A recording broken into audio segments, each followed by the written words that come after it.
What's going on, everybody, and welcome to our first episode of This Week in Crowdfunding. We started This Week in Crowdfunding about probably a month ago, and it's been received very well. So we decided we'd turn it into a little 15-minute episode of the next big thing where you guys can hear me and Connor talk probably more than you want to. So we're going to come to you, as we do with This Week in Crowdfunding, with the most interesting stories of the week in the equity crowdfunding ecosystem. This week, we actually have one story that has a little bit to do with crowdfunding. Actually, it has nothing to do with crowdfunding at all, but it is about startups, and we will get to that last. So the first thing on our docket today is an article from Yahoo Finance. You'll see a graphic pop up on the screen. Spacex, Stripe, or OpenAI on Startengine. Leading equity crowdfunding portal announces new Startengine Private to let investors claim a stake in top venture-backed startups. If you read into the, deeper into the article, basically Startengine is releasing a new platform for just accredited investors, not non-accredited and accredited, just accredited investors to gain, for them to be able to gain a stake in these private companies. Obviously I listed a couple of them: SpaceX, Stripe, OpenAI. Super, super profitable. Well, I shouldn't speak about their profitability, but super massive well-known, companies. Massive companies that are sure to be headed the IPO track at some point soon. So, Connor, I guess first thing is first. What do you think of Startengine's move? So I got two different things that it immediately pops up in my mind. The first is I think this is a massive win for Startengine and a massive win for the crowdfunding ecosystem in general. Regardless, even though you have to be an accredited investor for the Startengine Private to be able to invest in these companies, it's just getting more traffic to Startengine, and so more eyeballs get to see the possibilities of startups that they can invest in, whether they're accredited or not accredited. So that's kind of the first point that really strikes me when I read this article. The second one is I want to know how they do the pricing. So how you figure out, okay, what is the price per share? Is it fair? What are you buying? Right?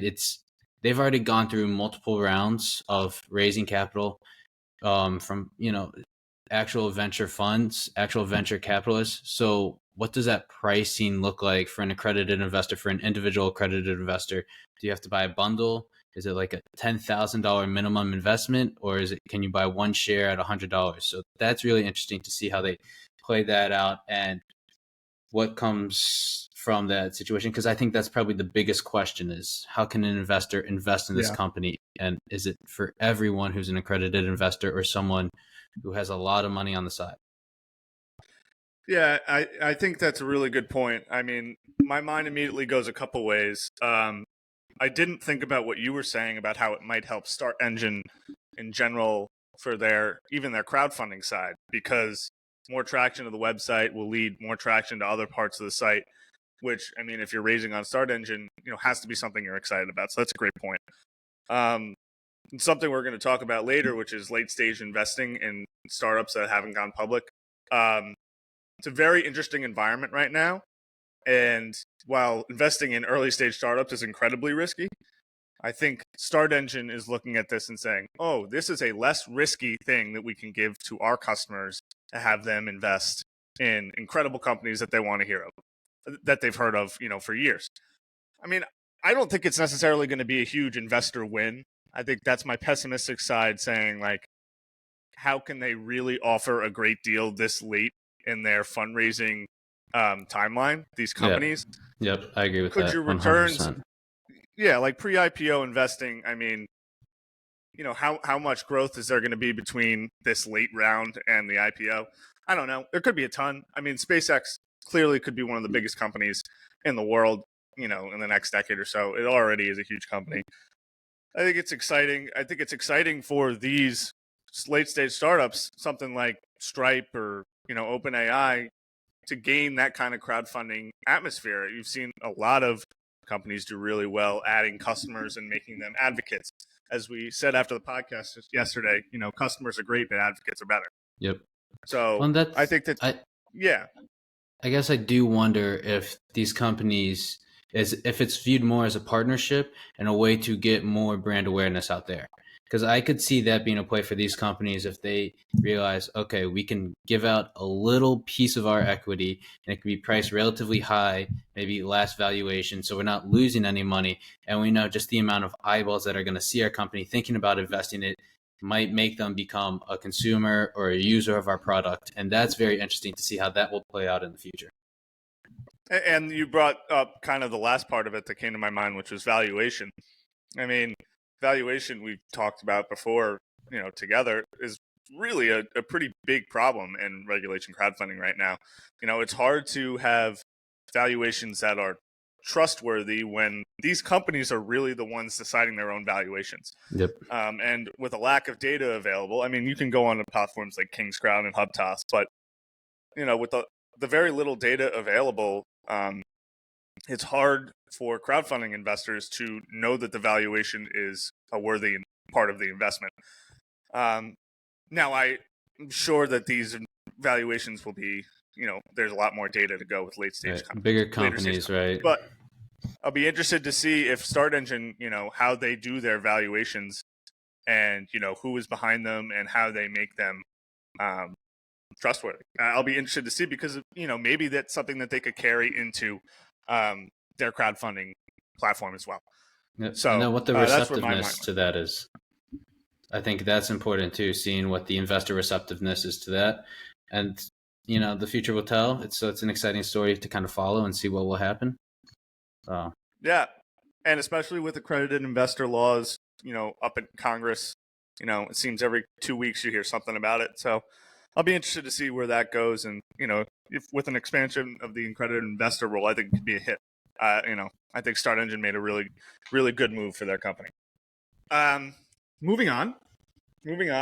So this is one that me and Connor, I see this like all the time on Twitter, on crowdfunding Twitter, which isn't a huge community. It's a big enough community where there's a lot of stuff out there. It's growing very clearly. But everyone's talking about Daxci Chain, Dacxi. So here's another article from Yahoo Finance. Nice to know that they are talking about crowdfunding this much. Daxci Chain announces groundbreaking capital raise to revolutionize global equity crowdfunding. I'm going to admit, I don't really understand a lot of the technical stuff around Daxci Chain. I know it's a blockchain company that's basically bringing together equity crowdfunding platforms from around the world. From what I've seen, it has something to do with regulation. And since there are different crowdfunding regulations in different countries and different investor regulations in different countries, that having this blockchain component makes it easier to invest across country borders. That's basically what I've gotten from it. Have you gotten anything else from it? No, I've been reading it and trying to research it. So Daxci Chain is the first platform as a service, which is interesting, which I think kind of goes into trying to make a global unified equity crowdfunding platform where you have all these different sites that are hosted on this Daxci Chain, and you can invest or you can go from one site to another. I think that's the concept. We would love to have the founder on so we can talk to him more, understand it more, and understand how it will affect and help grow the equity crowdfunding industry. But it seems like a very good idea. They've raised over $100 million in capital, so that's a lot of money. So clearly they're onto something. Clearly it's going to help grow the equity crowdfunding industry. So it's just kind of figuring out what platform as a service really is, since they're the first. So we don't have much of a reference point, right? Yeah, I mean, I couldn't tell you what platform as a service means. And I'm just going to be honest, I'm not going to try and say something that I'm not going to try and make something up. I'm 100% with you on that. Would love to have the people from Daxci Chain on, because it seems, I mean, and it's not just Daxci Chain people talking about it. Like, there's people that are just like, this is going to be incredible. On Twitter.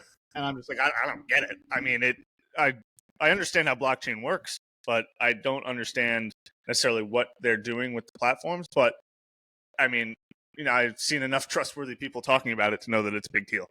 Yes. So I guess even if anyone out there knows more about Daxci Chain or can get us in touch with the people at Daxci Chain, we'd love to talk to them. It seems super interesting. And And if someone wants to put in the comments, like, here's a way to explain it to you better, that'd be great. Yep. So super interesting, big development. Seems to be a huge project, as you mentioned, $100 million investment in that project. So interested to see where it goes. I've been following it every week, and it seems like it just gets more and more headwind every week. Yep. It's only going to keep growing, right? Yeah, I guess it's only going to keep growing. And, growth is good for the crowdfunding industry and for retail investors out there. So last topic, I'm going to pull it up on my phone this time because we tweeted about it from the Next Big Thing Twitter account this morning. So I'm going to post, obviously, a picture of the tweet up there. You should see it now if I have any editing skills at all. This is a tweet from Jason Calacanis, angel investor, All In podcast, one of our favorite guys. His book, Angel, super good. Should read that. Kind of what inspired us to start this podcast. Yeah, so that's the reason why we're here, right? Yeah, so go read that book. It's really good. The goal is to make some money so we can become angel investors. That's the goal. Yeah. That's the mission. He's the reason why we're here. But exactly. So I guess to give a little background, Instacart just IPO'd. So they just IPO'd. Instacart's been a big private company for a while. Started in 2012. They raised multiple seed rounds. So we'll just jump into that. Brendan, what do you think about them raising multiple seed rounds? And when you look at the valuations and you look at the returns from each seed round, what really sticks out to you?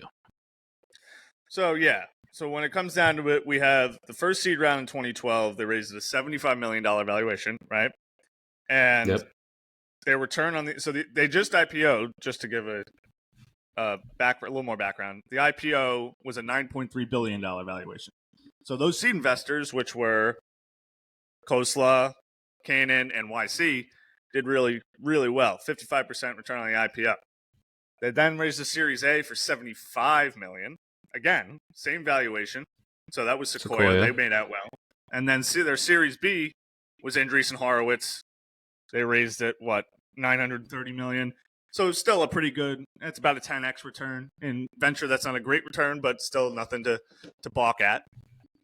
But after that, if you look at the graph, it goes completely negative. So they raised not only a Series C, D, E, and F, they also had a tender offer, a G, H, and I. So they raised a lot of money. What was the valuation at the I? A lot of money. I think that's important for everyone to hear. Valuation at the Series I was $39 billion, which is, if I'm good at math, is almost 4.5 times over what they raised at the IPO. So those investors, and they IPO'd at 9.3. So those investors lost 51% at the IPO. Yeah. So you think about that. Staggering. Yeah. That shows you how hard it is, though, to make money in venture capital as a venture capitalist, right? Yeah. Because it's not only picking a good company, but you have to time it right? It can be a good idea, but you time it too late, valuation is too high, then it comes crashing down, like after what happened from 2021 back down to 2023, right? Valuation's all-time high, now they crash. For Instacart, it lost 80% of its valuation from 2021. So just because you pick a good company isn't enough to make money. You have to time it right. You have to be ahead of the curve. And it shows you kind of, I don't know, how crazy that 2021 year was valuation-wise. That's the big takeaway I got out of it. Yeah. And I mean, on our tweet, these were kind of the takeaways, which I know we both agree with, but I'll say them again for the people that didn't see the tweet. Just as we've seen in the crowdfunding market, valuation is incredibly important. We talked about that earlier when we were talking about Startengine. What's the name of their new platform? Startengine Private. Startengine Private. Valuation is key. I mean, you see this. I mean, you can raise a great company at a terrible valuation and you're not going to do well in venture capital. There's so many different data points that matter. The second takeaway was the post-zero interest rate environment is going to create significant late-stage losses. And that goes back to valuation. I mean, people were raising capital like it was going out of style 2 years ago, 3 years ago, 4 years ago. And, you're going to start to see some losses. And that doesn't mean that these aren't great companies. Instacart's a great company. I think you said they made $200 million in revenue 2 years ago or last year? No, $200 million in revenue at the end of 2022. I think 21 was maybe like $40 million. So they absolutely destroyed their 2021 revenue. But still, like, you think about how much, or that was profit. So you think about how much their valuation tanked, even though they continue to grow, continue to make more and more money. It just shows you there's a lot kind of going behind the valuation. There's a lot behind just being a successful venture capitalist. I do want to talk about the business model a little bit, because this is what I think is most interesting. So Instacart had 13 million active users end of 2022. 13 million. They just IPO'd. Walmart, and they started Instacart 2012. Walmart started Walmart Plus, which is their basically Amazon Prime free delivery service, in 2020. I'm a member. You're a member? They now have 30 million. They have 30 million subscribers. 30 million. How's Instacart going to compete with that? Because Instacart is the middleman, right? But Walmart, 100%. Walmart took Amazon's playbook and they said, we'll just do the same thing. Now 28% of households in the US that have over $150,000 are subscribers of Walmart Plus. So you think about that, and they're growing at such a they're growing 10% year over year, and they're going to keep growing. And now imagine once Costco starts doing it, Whole Foods, Publix, Instacart's not going to have any room. They're probably just going to block Instacart because they realize they're going to be able to do it themselves. I completely agree with you. And my mind actually went to different competitors, but you make a great point with Walmart Plus. My mind went to the other sort of delivery services like DoorDash, Uber Eats, stuff like that. Postmates, like they're the one-stop, you can get pizza delivered, you can get Chinese delivered, and you can get your groceries delivered. You can get your medications delivered. With Instacart, really, they pretty much depend on the grocery ecosystem, from what I know. Whenever I control the product, when I had COVID, yeah. So it's I don't know. I am not an investor in Instacart. They clearly make $200 million in revenue, so they have some money. They clearly have customers. But yeah, I think you're right. There's a lot of competition in that one. So on that topic, I was listening to This Week in Startup, and Jay Cal was talking about it. 66% of their revenue comes from advertising. It comes from using their platform as a marketing place, because you can only think about it. You can only charge so much for delivery for groceries. People are only going to pay so much for that convenience. But you think about that, 66% comes from ads running on their platform. So that their real business model is not their actual business model. It's almost like they're a marketing platform. So it's interesting. Yeah. And think about the Instacart Plus subscription model, right? I mean, when I used it, I think it's like $79 a year, so it's like $9.99 a month. Like, it's a pretty basic price, but it's not really worth it. I mean, if you order groceries once a week, you gotta pay delivery fee, right? Yeah, you're gonna have to pay. I think the delivery fee gets waived, which is $3.99. So you have to order groceries 3 times a month for it to be worth it. Which, I mean, you can do. But, like, why wouldn't you just buy a DoorDash Plus subscription? And when you get food delivered, you're also not paying the delivery fee. Like, I could see myself using DoorDash or Walmart Plus, which my family uses constantly. It's a great platform because you can get anything delivered for free, just like Amazon. So, I mean, great companies find a way to pivot. Martin Tobias said it in episode 18. The great CEOs, they find a way to pivot. I'm sure. I don't even know if that's where they are at right now. I'm sure they're still pretty profitable, but I would be interested to see what's going on in that executive room and in the board of directors meetings. What are they talking about? Business model, future vision. Yep, 5 years, 10 years from now. So the good thing is, going public, they have a ton of cash, so they're going to be able to make strategic moves, pivot if they need to pivot, figure out their focus. So that's the good thing, and I guess time will tell, right? Yeah, and I will say the thing they do have going for them is, if you're like, I need to get my groceries delivered, Instacart's the name that pops into your head. Yep. And there's something to be said for that. So, while we can sit here and debate, 3 steps down the line of like, I'd rather use DoorDash just to do this and this and this. A lot of people don't think that way, right? Like, you know, a lot of people don't sit on a podcast talking about Instacart for 8 minutes. So like, you know, if they need their groceries delivered, they're just gonna use Instacart. So Yep. I'll be interested to see how the stock moves. Yes. Well, I guess last note, it was interesting. The stock hit 42 when it IPO'd. It reached 42 and then it ended up closing at 33.40. So that is interesting to note, seeing it hit 42 and then closing at 33.40. Yeah. So we'll A see. little bit of skepticism on Wall Street, it seems. A little bit. We will see. I think now, quick shout out to Snapify. Yes. I forgot to lead with that. Snapify from episode 11. Yes, episode 11. So Ron and the team over at Snapify over in Tel Aviv, they finished their Reg CF funding. I think it was yesterday, you said, or today? Congrats. 2 days ago. So congratulations. 2 days ago. Congratulations. Really enjoyed talking to Ron. They got a great business going on over there. So we wish them nothing but the best as they continue to build. Really successful raise. They raised a couple million from what I saw. I think did it end up being 3 million? I think it was 2.5. A little bit came from the previous round, but they raised a lot. And they have a great product. Ron's extremely smart, extremely innovative. He knows what he's doing. So yeah, I'm really excited just to see how far, what they accomplish in the future, because I think they're going to accomplish a lot. Yeah, and for all the listeners out there, episode 11, it's our most views we've ever gotten on an episode. Or is it episode 9? I don't remember. I think it's episode 9. We'll put the link down there.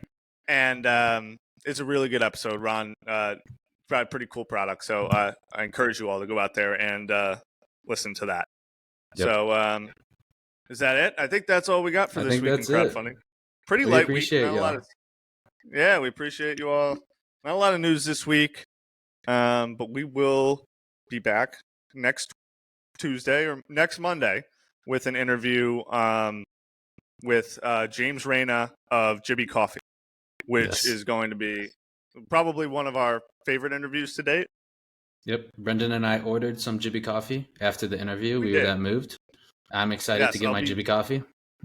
Exactly. I'll be drinking it during next week's episode of This Week in Crowdfunding. I'm excited to try it as well. I got the cold brew. What'd you get? I got the matcha. Okay. All right. So we'll be we'll report back. We'll do a little taste test, right? We'll do a little taste test next week. So yeah, Connor, if you don't got anything else, I think I'm good. I think that's it. All righty. For all the listeners out there, thank you for tuning in. We appreciate it a lot. All your support. Make sure to subscribe and follow us on all platforms and tell your friends and everyone who you think might be interested. So for Connor and for me, we will see you next time. So long. Bye-bye. I thought that was